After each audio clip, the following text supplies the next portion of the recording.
বিড়িটা খাইতো ওই বিড়ি ধুয়ে বাড়িতে যেন এগুলো আসছিল স্বর্ণ।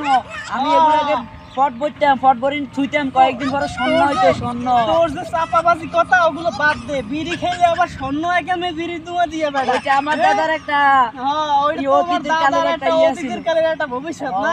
হেই দি তোমরা এখন এই চোরা বাইলে সব এই দেখ। ইন্ডাস্ট্রি গুলো কিনে নেছো না।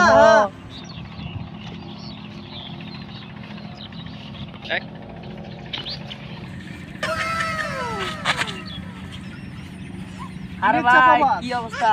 কি রে, তুই কি চাপাবাজ? তুই আমার সম্বন্ধে জানো না আমি কিছু চাপাবাজ, তুই বড় চাপাবাজ, তুই বড় আরে চাপাবাজ। বেটা তুই বড় চাপাবাজ। দেখ এই যে ব্রিজের উপর যা কিছু দেখো সব আমার দাদার ছিল বেটা।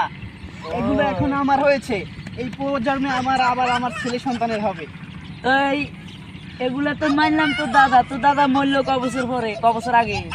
এই তো গত 2 বছর আগে মরেছিল আর বেটা। এগুলা তো এগুলা তো মাত্র এক সপ্তাহ হয়েছে বানাইছে। যে তুই কি তোর দাদা কেমনে বানাইলো? আরে আরে চাপাবাজ। বেটা তুই কি করছ বেটা? এগুলো 1961 সালে বানানো হয়েছে, তুই জানোস? তো জন্মই তো হলো কাল, তুই কি দেখবি? আর দেখো ওই যে একটা বিল্ডিং দেখা যায়, ওইটা আমি পরশুদিন এক রাতের মধ্যে বানাইছি বেটা। আরে বেটা তোর নাম চাপাবাজ কয়জন আছে বল? এক রাতের মধ্যে একটা বিল্ডিং বানানো যায় নাকি বল বেটা? দেখ বেটা, কি বলছে এগুলা? সেখানে কর্মচারী খাটাইছি কত জানোস? তুই জানোস আমার খবর? তোর খবর আমার জানার দরকার নাই গো বেটা। আইছে চারজন হেল্পার দিয়ে কাজ করাইছো, কালকেও দেখি যে বাড়ির প্লাস্টার খুললে পড়ে গেছে।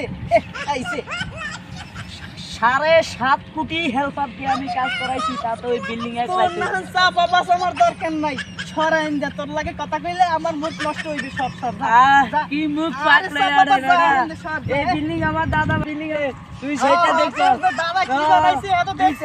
আইছে পুরা কারে হারালি নিয়ে হলিউড টানছে আর যে বিড়িটা খাইতো ওই বিড়ি ধুয়ে বাড়িতে যেন এগুলো আসছিল স্বর্ণ।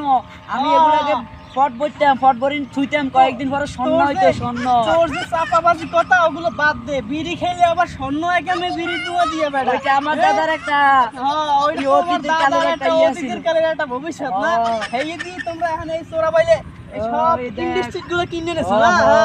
আরে ঠিক ভাই আছে। বুঝ আমি তোর কথা আমার বোঝার মতো সময় আছে বেটা। ঠিক আছে বেটা, তোর আগে জন্ম হয়েছি আমি বেটা। তোর না চাপাবাজ আমার 1947 কোটি সালে জন্ম হয়েছে। শোন তোর না চাপাবাজ। এই জায়গায় তোর পকেট নাই, মানে এই পকেটে রাখতাম, এই আর পকেটে। আমার শোন ওই তুই চাপাবাজি আমার লাগ করাস না। কারা কেডা জানি ফোন দিছে। ওই যে ওই পিছে যে দালানটা আছে না, ওই দালানটা কাজ চলতেছে। ওই দালানে 50 টাকা সিমেন্ট লাগবে।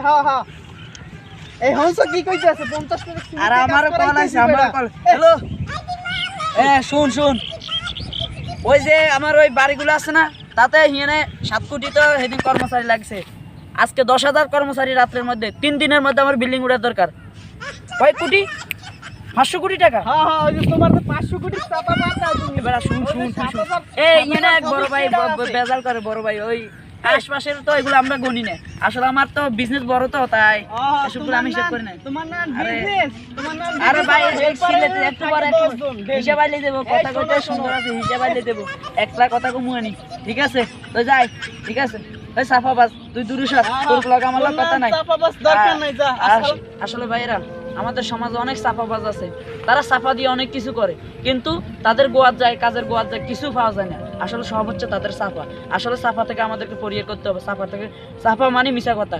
আর এমন কোনো মিশা কথা কওয়ার দরকার নাই যে মিশা কথার কারণে গুনাহ হয়ে যায়। ভাই সাফা মারার দরকার নাই।